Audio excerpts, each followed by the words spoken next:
Hello, everyone, and welcome back to Tea Time Thoughts. I'm Kaylin, as always, and I am back from yet another hiatus. Guys, life has been rough.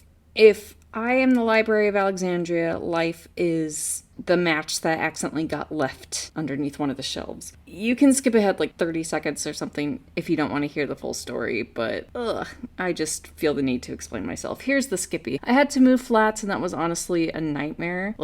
There was one point where I had a flat figured out in like 3 days before I was supposed to move. Like, they pulled out, so I had to scramble to find another place. And the move-in process just took forever because I didn't have like all of the furniture that I needed, so I couldn't get totally unpacked. So I was like living out of my boxes for a while. I've been on the job hunt, and it's been tough trying to manage that because a lot of British museums aren't super willing to hire people from outside the UK, which is tough because I'd really like to stay in London. Then I went like semi-viral on TikTok, and people in the comments were not very kind. And then like on top of all that stress, like my depression fatigue just reared its head and was like, hi, I want to be invited to this party too. And the next thing I knew, I was like falling asleep every spare minute I had to try and escape from the stress. And then 3 months went by, and I was like, shoot, I really need to get an episode out. Also, you want to know what else grinds my gears? It's so noisy in this flat. I've tried to record here before, and it's been horrible. I actually tried, this is like my second or third time trying to record this episode, but there have been times where I've had to delete it because of like construction noise. Like,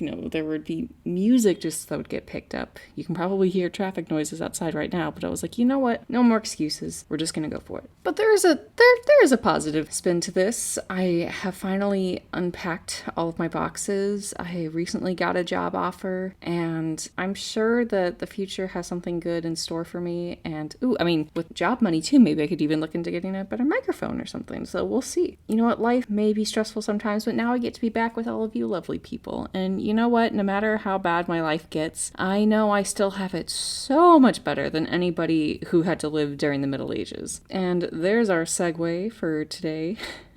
So while I sip on some soothing, hopefully very soothing peppermint tea, I am going to talk to you about what life was like during the Middle Ages. Now, I had this request for an episode sent to me a little while back, and I want to make good on my old promise and discuss this topic. So shout out to my lovely follower, Pietro. Sorry if I'm mispronouncing your name. I know you asked me nearly a year ago if I would do something on the Middle Ages, and I hope it's okay that I'm doing it now. And he also had some really great ideas for episodes in the future, like on famous historical women like Joan of Arc and Eleanor of Aquitaine, all of which are lovely ideas, and I would certainly love to do something on that one of these days. He also mentioned something on the Incas would be cool. I would also love to do something like that. All of these ideas are so great, and I will certainly keep them in mind. Thank you so much for your support, Piero. It does not go unappreciated. And if anyone else would like to get in touch with ideas for future episodes, I'm always happy to hear what suggestions you guys have. Please feel free to shoot me a message on my Instagram at Tea Time Thoughts Podcast. Now, I think my tea has cooled off enough that I won't scald my mouth. Let's dive into the knowledge. Okay, so first off, we're going to discuss what the Middle Ages actually are. So most people agree that the Middle Ages begins with the fall of the Roman Empire, or at least the western part of the Roman Empire, and ends with the emergence of the Renaissance and the Age of Discovery. Now, people tend to throw the words Middle Ages and medieval kind of interchangeably, and it actually can work that way. But sometimes the definition of the medieval time period can shift based on where you look. For instance, some people say that medieval England was from the year 1066 to 1485, or from the Norman invasion to the Battle of Bosworth. But we're going to look at Europe in general and accept this general definition of the Middle Ages being from the collapse of Rome to the Renaissance.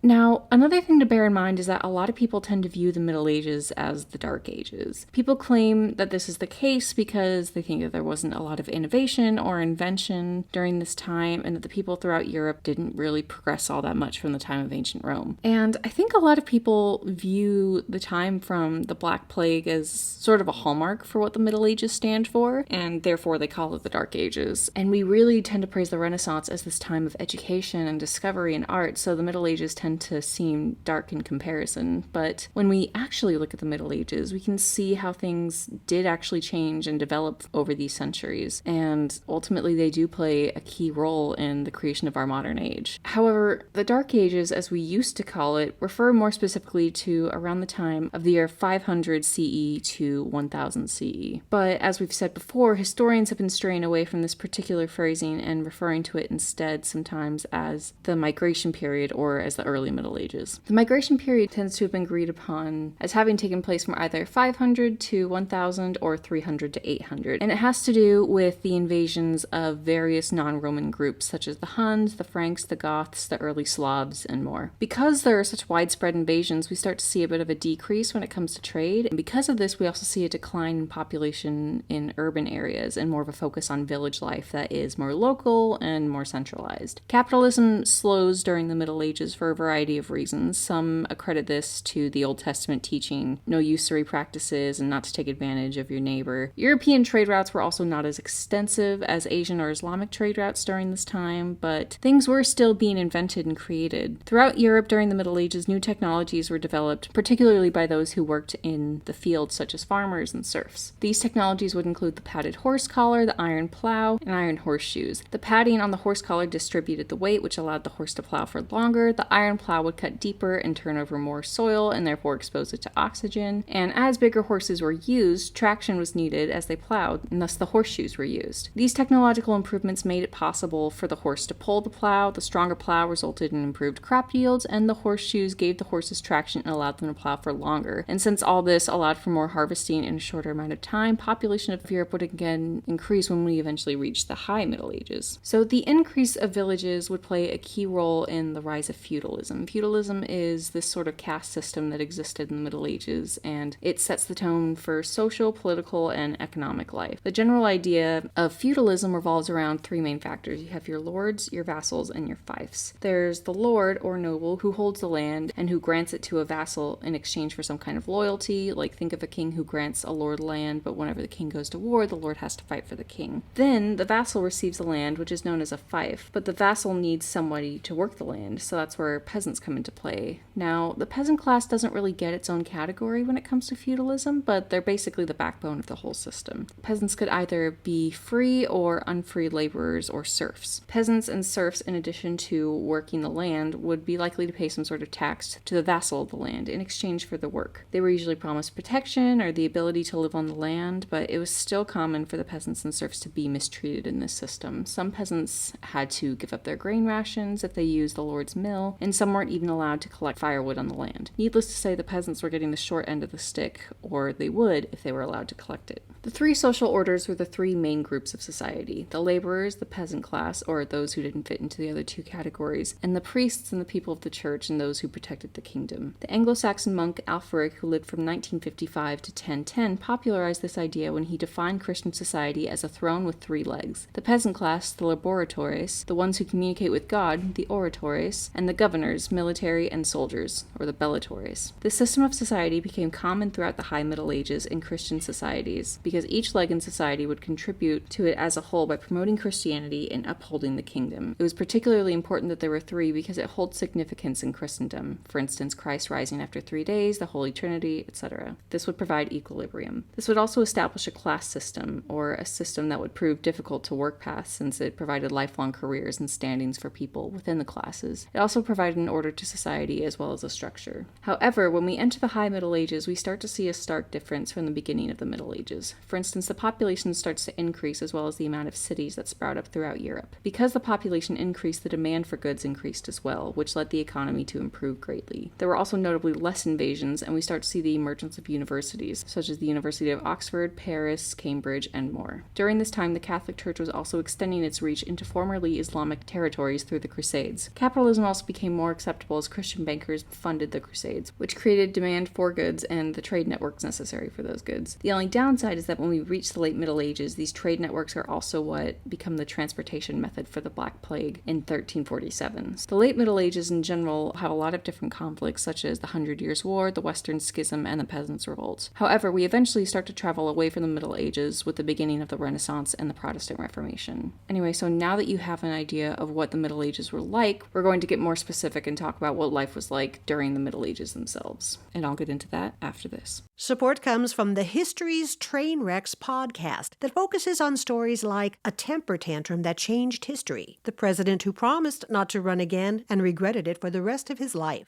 the World War II general who lost his pants on a secret mission in enemy territory. The History's Train Wrecks podcast, available now. And now, back to the story. All right, so we're going to start off with discussing what life would have been like for a medieval monarch. So one thing to bear in mind is that the role of what a king is changed with the crowning of Charlemagne by Pope Leo III in 800, because it created this bond between medieval European monarchs and the Roman Catholic Church, which means that power is essentially split because the king has to answer to the Pope, but a medieval monarch still has a great deal of power over his own subjects. A monarch's main duties were to ensure the protection of his subjects. He would also take an oath to ensure justice for his subjects and uphold the law. He would also likely swear an oath of allegiance to the Catholic Church. A medieval king would typically be well educated and learn a variety of languages such as the likes of Latin and his native languages. He would also be trained in a variety of sports like sword fighting, hunting, riding, archery, all that kind of stuff. He would be well dressed to distinguish him from other people. It's kind of a well-known fact during this time that dark regal colors like purple were typically only used for royalty because it was so expensive to make. And fun fact, they'd make purple dye from crushed murex snails, and it was referred to as Tyrian purple. We also know a bit of what the schedule of a king in the Middle Ages would have been like, thanks to the like of authors like Christine de Pizan, who recorded the habits of a French king. She said that he would start his mornings by dressing and grooming, and then he would have a private mass or prayers. Then he'd be likely to meet with a council and have a meal, and perhaps some entertainment as well. He would then meet with ambassadors, knights, and noblemen, and he would receive his reports in business. He would then have time for sports or recreation in the afternoon, and perhaps another session of prayer, evening mass, and then a late meal. All around, a pretty privileged life. So next on the pecking order, we have our noblemen. Now, life for the Middle Ages nobility was a pretty good gig. You could make monopolies on prized government positions as well as on the military, but you'd also get preference in the church as well as tax exemptions, because why bother taxing people with a lot of money, right? The nobles also made up about 2% of the population, but they controlled easily over half of the best land in most areas. Typically, they'd live in large manors or houses or even castles with fortifications such as walls and moats. Because the noblemen have this land, they take on the responsibility to care for and protect the people that live and work the land. They also have to ensure that these people who live on the land pay their taxes and their shares of the harvest, and, when needed, some noblemen would act as judges for legal matters for their subjects. In times of war and conflict, the noblemen would also fight for their superiors, whether they be the monarch himself or other high-ranking nobles. And if they were high-ranking nobles, they could also send off some of their own knights to fight for them. So if that's what life is like for a noble man, you might be wondering what life is like for a noble woman. And as you can probably guess, life as a woman during pretty much any point in history is going to have some significant drawbacks due to not having a lot of agency or free will, but it is interesting to see some of the responsibilities that a noble woman might have been entrusted with. Noble women tended to be in charge of domestic and family duties, whether running a household, sewing, perhaps cooking, and doing basically whatever they could to uphold the men in their lives. It was possible for noble women to be educated, particularly if they took the routes of becoming brides of Christ or nuns in the church during this time, as churches tended to be the epicenters of education. Overall, life for a noble woman might have been better than other women, but they're ultimately still at the mercy of the men in their lives. But during this time when men were off at war, a woman could possibly be in charge of running the household, and not just domestically, but in all responsibilities. When you were a young woman, you would likely be sent off for some time to learn proper etiquette and domestic skills, like the noblewomen who were sent to Elizabeth Bathory thought they were going to learn. Oof.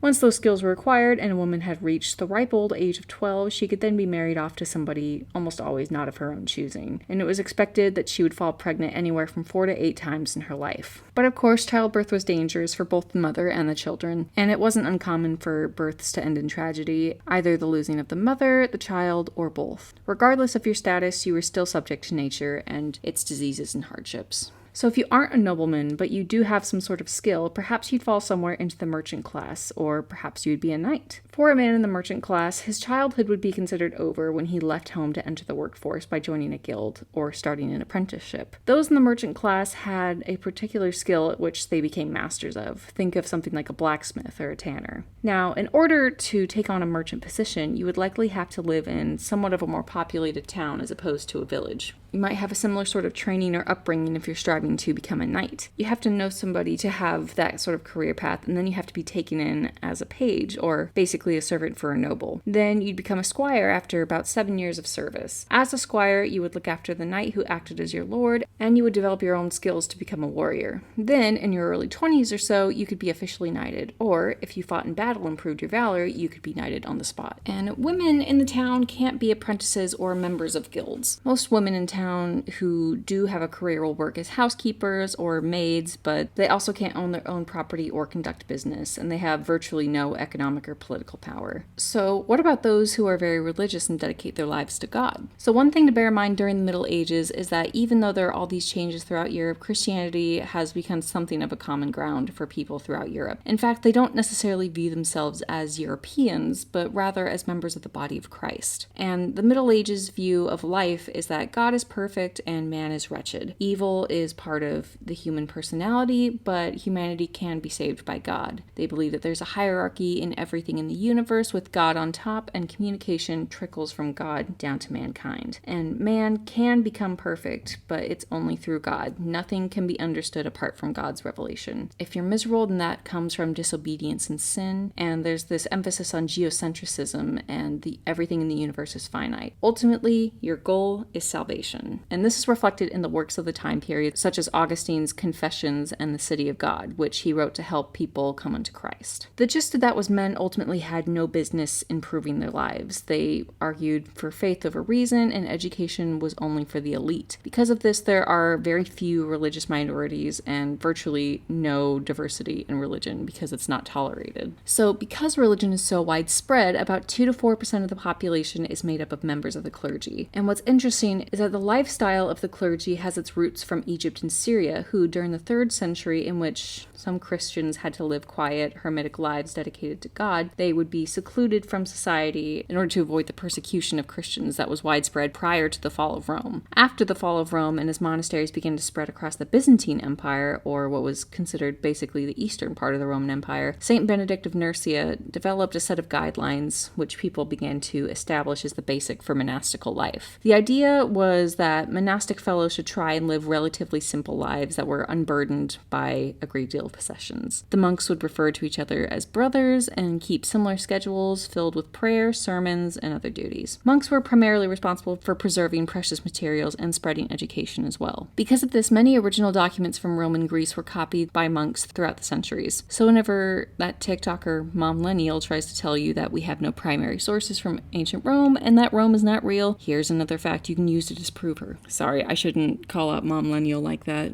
I don't really have the authority to, because after all, my history degree was a BA and her degree is clearly BS. But There are 2 particular types of clergy. The regular clergy, which follow monastic rules and strict vows. This tends to be the lifestyle of the monks when we imagine what a monk would look like. And the secular clergy, or the clergy of the world. And these clergy were in charge of the church sacramental system and were basically considered essential to the everyday man and woman's salvation. Members of the clergy were also considered vital to the spread of education during the Middle Ages, as they were primarily responsible for hosting and sharing education. Of course, just because those in religious orders were supposed to be humble and pious didn't always mean that they were. The monasteries became famously rife with corruption across Europe, as many organizations became wealthy off of tax money and other donations and bribes. One primary source that we have during the Middle Ages comes from the writer Boccaccio, who famously wrote his religious figures as something of caricatures of corruption, particularly the Franciscan friars, because of their hypocrisy in taking out vows of poverty but indulging in luxury items. And once we get out of the Middle Ages and closer to the Renaissance and Reformation periods, we'll start to see more of a widespread mistrust of church officials due to the likes of Protestant leaders like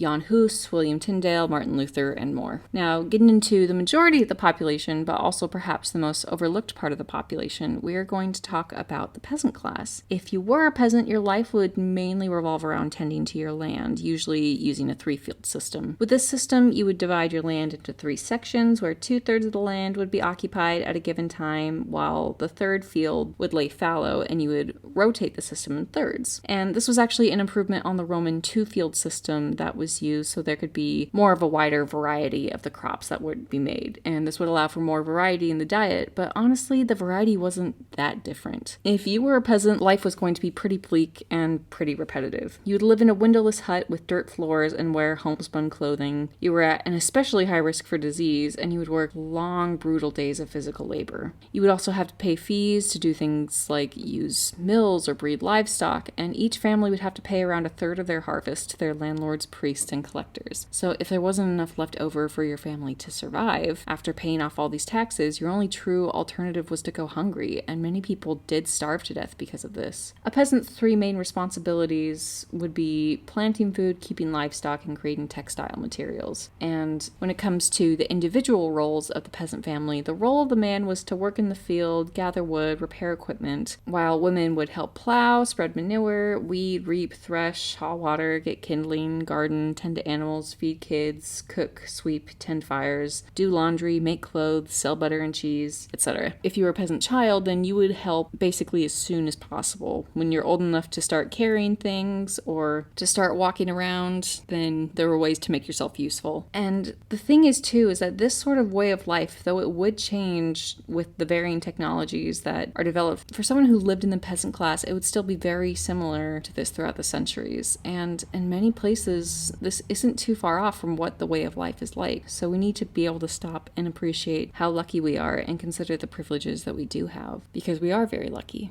Anyway, so that is it for this week. It feels really good to be back. I'm hoping to build more of a regular release schedule. My goal is to do every other week, with releases perhaps on Fridays or Saturdays, so do stay tuned on my social media pages to find out more. If you liked this episode, please feel free to like, comment, subscribe, follow. Every platform is a little bit different. You can find more on my YouTube and Instagrams at Tea Time Thoughts Podcast. You can also check out my TikTok page at Tea Time Thoughts, where I've been kind of just branching out to do more like historical and literature comedy and just little clips here and there. But I also do share those videos to my YouTube account as well if you're interested in that. If you have ideas for future episodes, please feel free to reach out. I'm always interested in hearing what you guys have to say. Don't forget to tune in next time when I talk about Zheng He's treasure ships, and trust me, you're going to want to tune in for this one because I find it very fascinating. Thank you so much for listening. This is Tea Time Thoughts, and I'll talk to you next time.